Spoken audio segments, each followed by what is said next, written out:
Recently ডিম সিদ্ধর এই রেসিপিটা খুবই ভাইরাল যাচ্ছে, তো আমি ভাবলাম তাহলে আমি কেন ট্রেন্ডিংয়ের পিছনে থাকবো, তো আমিও বানিয়ে ফেলি। তো এখানে 3টে ডিম আমি নিয়ে নিয়েছি, 3টে ডিম সেদ্ধ করতে বসিয়ে দিয়েছি। তেঁতুল নিয়েছি, তেঁতুল থেকে পাল্পটাকে বের করে নেব।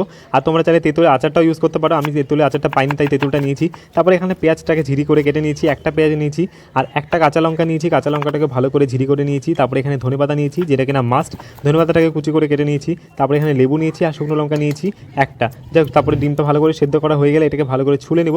ছুলে নেওয়ার পরে এখানে জলজিরা নিয়েছি, তারপরে লেবুর রসটা, তারপরে তেঁতুলের পাল্পটা, এদিকে শুকনো লঙ্কা আর লবণ দিয়ে ভালো করে চটকে চটকে এটাকে মাখতে হবে। একদম খুব সুন্দর করে মাখা হয়ে গেলে পরে এদিকে যে ডিমটা ছিল, ডিমটাকে ভালো করে চিড়ে নেব মাঝখানটাতে। তারপরে চিড়ে নেওয়ার পরে ডিমের মধ্যে যে মশলাটা বানিয়েছিলাম সেটাকে দিয়ে দিব।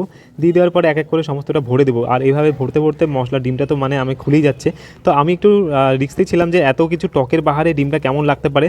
তো যখন আমি এটাকে খেলাম তখন তো আমি জাস্ট শক হয়ে গেলাম যে এটা এত টেস্ট হতে পারে, আমার তো ধারণাই ছিল না। যাই হোক, ট্রেন্ডিং ভিডিওটা সত্যিকারের একদম ফাইনালি কাজ ট্রাই করে আমাকে